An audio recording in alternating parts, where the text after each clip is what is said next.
Isn't it interesting how a single thread can make a huge difference in our sewing? Today's show is all about pulling threads or putting them back. We will learn how a garment changes when threads are pulled for ruffles or ruching. Our hand embroidery lesson will share with you how to create a new design in our fabric by pulling threads out and replacing them with different threads. We have lots of creative ideas just for you. Welcome to my sewing room.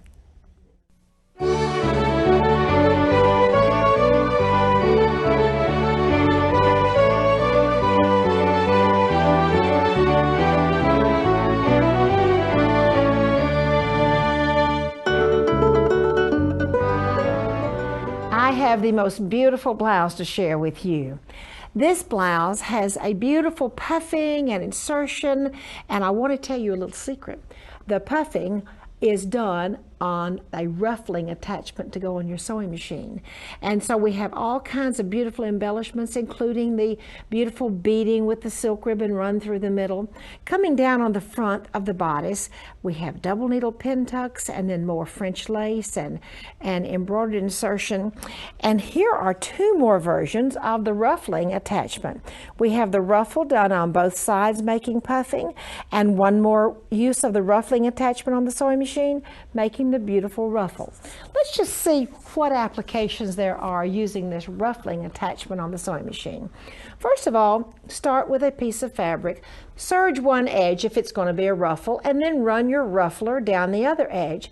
Very easy, very quick, and makes perfect ruffles every time. Now the puffing, like we showed you on that beautiful blouse. Run the ruffler down both sides and you have puffing. Another application is for a folded piece of fabric. So you serge the edge to finish it off, then run the ruffler down. Now I want you to look real carefully at this. Do you see how it has been pressed? And it looks like pleats rather than gathers, giving it a very tailored look if you press it. Now to make ruching, we'll finish both sides of the fabric, run the ruffler right down the middle. Oh, this is fun. Now I have a wide piece of silk ribbon. I have run the ruffler right down the middle, and then a pretty trim goes right on top of the silk ribbon. And even little bitty narrow organza, you might think, oh my, that would be hard to do. Guess what? It isn't. I'm so happy to have as my guest today my dear friend Deb Yedziniak. Deb is an educator with Husqvarna Viking. She is also a Martha Pullen licensed teacher. Deb, welcome to the show. Oh, thanks for having me come and visit again, Martha. I love coming here. Thank you. And I'm really excited today about sharing the ruffler attachment because it's one of my favorite feet. And I'd like to start by showing the actual ruffler because it's quite an interesting little machine. On the underneath side of the ruffler, we have this blue blade with little teeth on the end, and that's what actually moves the fabric. On the top side of the ruffler attachment, we have what's called the fork. I nicknamed it the crap claw. And this gets attached to the needle bar screw so that every time the needle goes up and down, this little bar moves, and that's what moves the blade. From the front side of the ruffler, we have a little gauge here with the numbers 0, 12, 6, and 1. And what happens with that is that 0, nothing happens. At 1, you will get one little pleat with that blade for every stitch. With 6, the machine will actually stitch 6 times and do a little gather. And with 12, it will stitch 12 times and then gather. This allows you to adjust or to actually plan how far apart you want to space your ruffles. The other thing about the ruffler that's really wonderful is that we can do all weights of fabric, whereas when we do fine heirloom sewing with lightweight fabrics, a lot of times we can't do gathering with our gathering foot. So this ruffler comes in handy. I'm going to start ruffling, and I've chosen 1, which means that the ruffler will gather with each and every stitch. And what you see is, wow, look at all of those gathers. Tight gathers. Very tight, lots of gathers. My favorite probably is 6. And in this case, you can actually count 6 stitches and a gather, 6 stitches and a gather, 6 stitches and a little pleat, and the result is a whole gathering of the fabric. And you can actually see this here, that if you look closely, you can actually count the stitches and see the tuck, count the stitches and see the tuck as we go along. So flat fabric into a ruffle. If we do both sides, of our fabric, then you end up with puffing. And I simply serge the edges, especially, I love using silk du peony, but it ravels, so that will keep your edges from raveling. Then, to get a more tailored look, this is a folded ruffle, so we'll take the fabric, fold it in half, and in order to keep the fabric from shifting, I like to either serge or sew the edges together, and then when you put it through the ruffler attachment, you get a nice even look to this, and giving it a little press makes it have a very tailored look. The fun part, now this is fun. With the ruffler, we can use many different kinds and types and weights of fabric. So I've got some fine silk here in the ribbon. This is a grosgrain ribbon. And the fun thing in doing a ruching is that you can end up making it more attractive by putting some kind of braiding or other ribbon down the center. Here's a plain fabric with serged edges. Here's an organdy ribbon, and then again some more organdy ribbon here, wide, narrow, ruched, sewn down the center along the edge, or why not try some velvet? Can you imagine gathering velvet any other way? So no, this is a fun. Because velvet is a difficult fabric, and look at the perfect. And it's just beautiful. Gathers. Okay, now I want to look once again at this beautiful blouse you made. Okay, now what did you use? What setting did you use? That was every 6 stitches.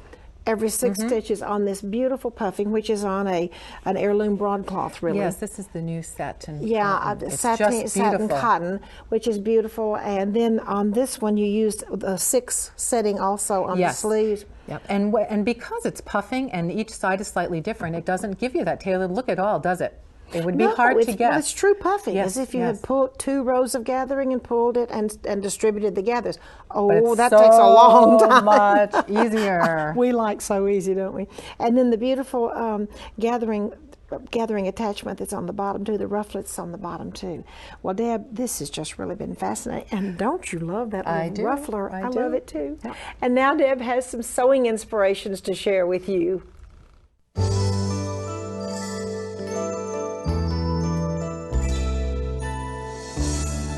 Deb, you know I love your pillows. Tell us about it. Oh, these are fun to make, and you don't have to worry about having something fit you.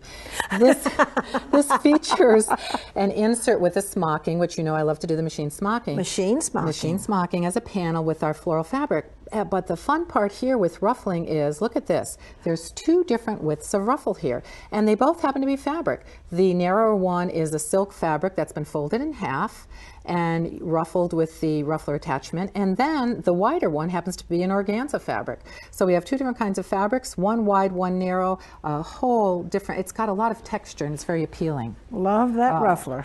This is the ruffle ruching pillow. I love it. On the ruffle ruching pillow, as you see, we have all the ruffles on our outside edge, which is what we do to finish things off very easily with the ruffle.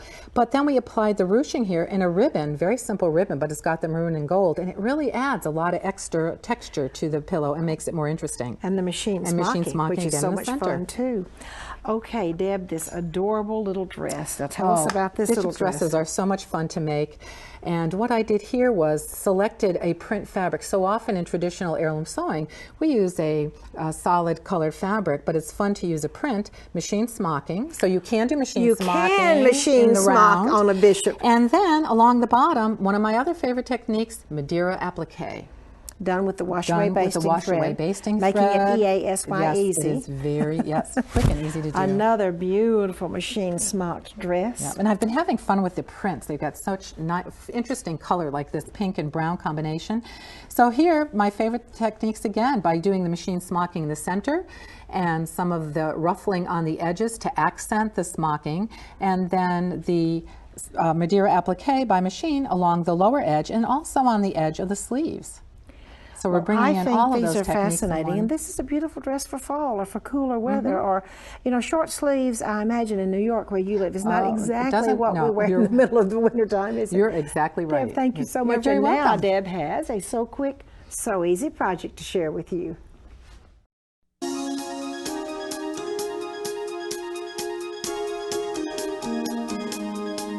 Deb, I love your little fancy bag. Tell us about it. Oh, Martha, this was a real fun project to make, and it gave me the opportunity to use my ruffler attachment to do puffing as well as ruffles on this bag and make the fancy band.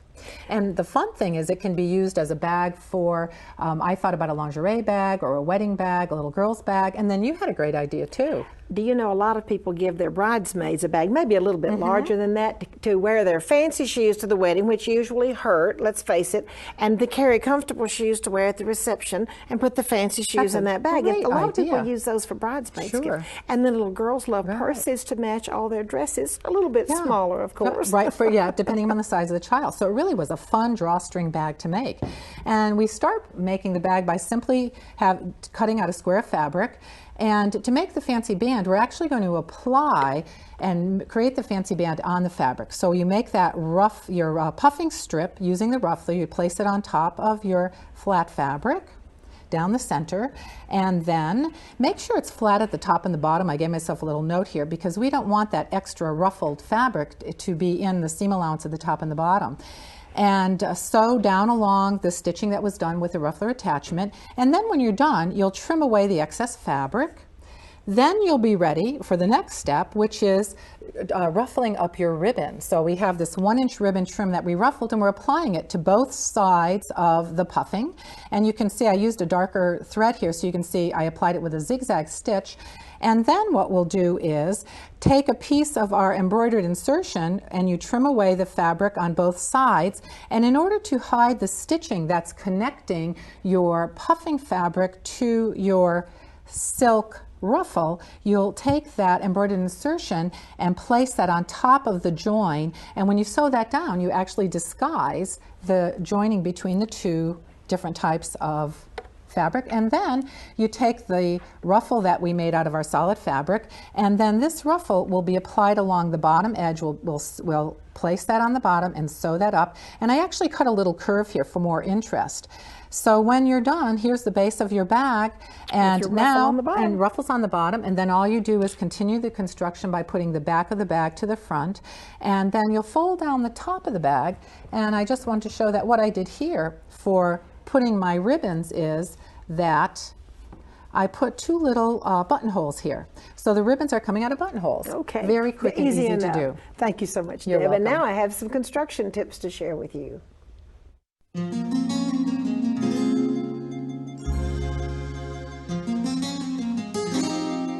I'm so happy to have with me today Lezette Thomason. Lezette is the owner of Children's Corner Patterns. Lezette, welcome to the show. Thank you, Martha. Today I want to tell you about a placket under an inverted box pleat. This little dress with pleats in the front and a gingham collar trimmed in red has in the back an inverted box pleat. At the top of that inverted box pleat, a very special type placket has been created. But sometimes that placket is a little bit difficult to do the first time you do it. This is a similar pleated dress with box pleats across the front. The back has inverted box pleats and that same placket. And now I want to show you how to do that placket. That placket was the signature back opening of Elizabeth Travis Johnson.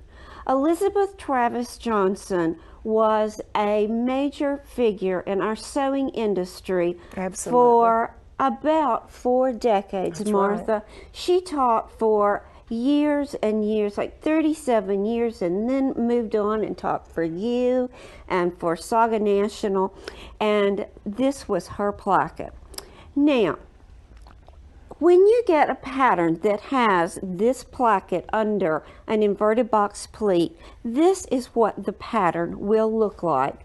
And now I'm going to show you how it needs to be traced on your fabric. This is your dress back, and after it's cut out, you will want to mark the center back line, the pleat lines on each side, and on the right hand side only, the slash line that is vertical and then horizontal at the bottom.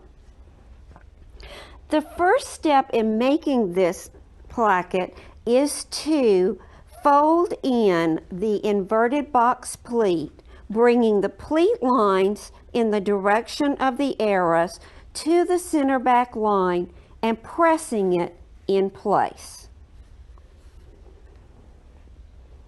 The next step after you have done that is to, on the left-hand side, fold the dress right sides together, and on the crease line of the pleat, so from the top of the dress to about a 1/2 inch below the placket slash line. After you have sewn in this side of the pleat, it's sewn in now, at the top you will want to top stitch it. This is stay stitching to hold that pleat down so when you sew on your collar it doesn't flip back and get caught. Now we're ready to slash on our slash line, and at the bottom about 1/4 of an inch toward the armhole and a little over halfway back toward the center back line. Now we have raw edges there that need to be finished. This is the back side of the dress from the wrong side. We've been working on the right side. Now we're on the wrong side. On that little slit, you're going to turn that edge under and press it down about 1/8 to 1/4 of an inch. On the other side, you're going to turn under the edge just about 1/8 of an inch and press, and then turn that fold line back to the center back line and press. Now you've got 2 folds here, a raw edge at the bottom. Now it's time to sew it. So to sew it, I like to turn it over to the wrong side where our edges are folded under. On the side with the little fold, top stitch all the way down to the bottom, then put your needle down, pivot, put your machine on zigzag, and you're going to zigzag from into the dress to into the edge of the bottom of the placket. Stitch just that little bit, encasing that tiny raw edge. Then when you get to the raw edge at the bottom, stitch in the dress off into the air across. This will roll and whip that little section and finish it. Continue zigzagging all the way across the wider folded area, catching the dress and the bottom of the placket. This will cover that raw edge. Then with needle down, pivot and go all the way back up to the top. With a straight stitch there. With a straight stitch now. Now your last stitch is to fasten down the bottom of that pleat that has your placket in it. So on the right hand side, fold your dress back right sides together, and just at the bottom of the placket, mark in that crease line about 1/2 inch above the placket, 1/2 inch below the placket, and straight stitch in that crease from point to point 1 inch, tacking at each end. And now your placket is finished.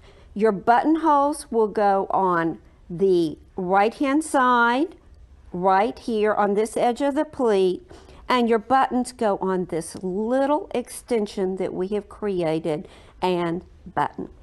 Lezette, thank you so very much for being here and for that wonderful technique. And of course, we all appreciate the whole contribution that Mrs. Johnson and you are making and that Mrs. Johnson made. Thank you so much, Lezette. And now I have some hand embroidery to share with you.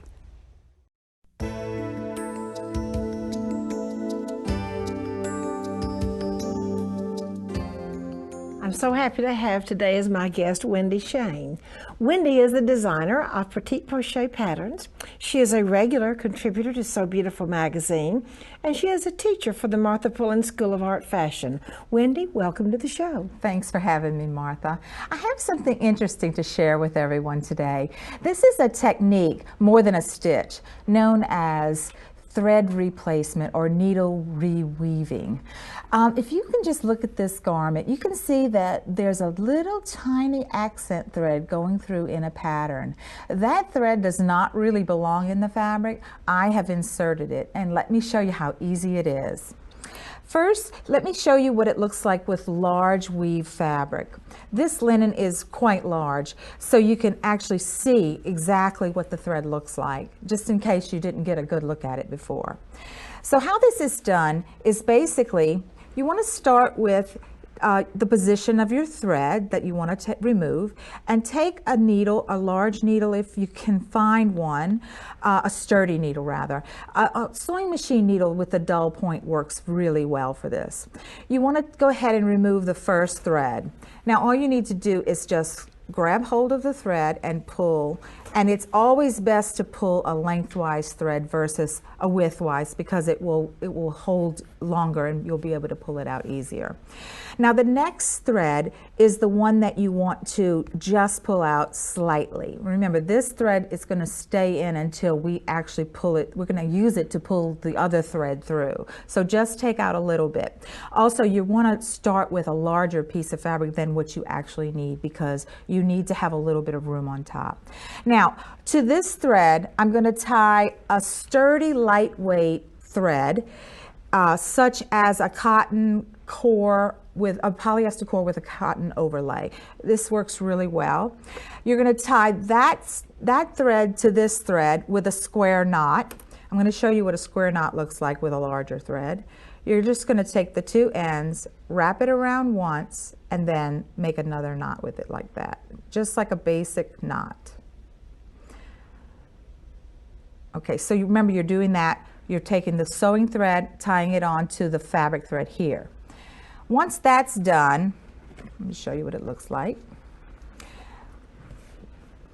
I've tied a blue sewing thread here to my fabric thread.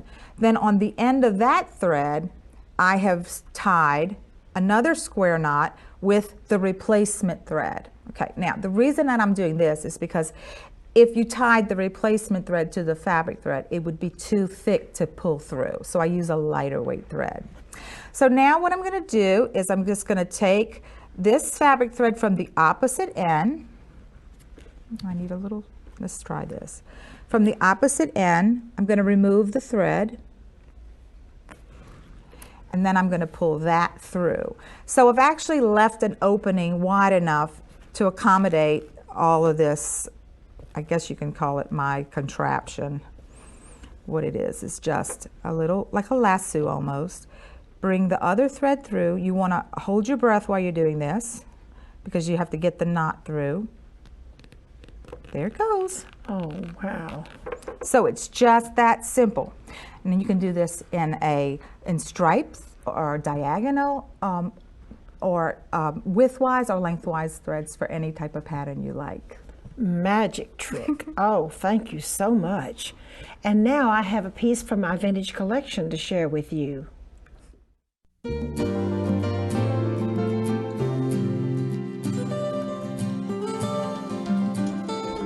This beautiful baby dress or christening dress has so many interesting details. I can't wait to share them with you.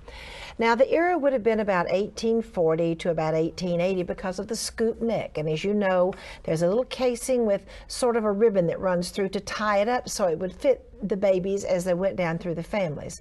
The sleeves are beautiful with the Swiss, the little narrow Swiss insertion around the neckline treatment and the bodice treatment, and also just sewed for the sleeve. Notice the beautiful details of the diagonally placed pieces of Swiss insertion and feather stitching where they are joined. Around the waistline, which has another casing underneath it, you will see more feather stitching. Now, the dress has the traditional front panel, which dresses of that era had, and I want to point out a couple of very interesting details. Each one of the panels has 5 tucks, about a 1/4 inch tucks, maybe a little wider. 1, 2, 3, 4, 5. And my guess is going to be, with the precision of this dress, that this were a very, very mathematical lady or engineering type lady. Now, let me show you why I think that. There are 5 tucks. All right, here we go. 1, 2, 3, 4, 5. Even in the design in the eyelet, there is a number 5. I'm going to go ahead and show you the rest of this skirt. We have the 5 tucks and the eyelet, the 5 tucks and the eyelet, the 5 tucks a little bit wider apart here, and the eyelet, then this beautiful, look, beautiful 5 pieces of eyelet on the bottom gathered. Thank you so much for joining me in my sewing room today. I hope you've had a wonderful time, and I'd like to invite you to come back next time.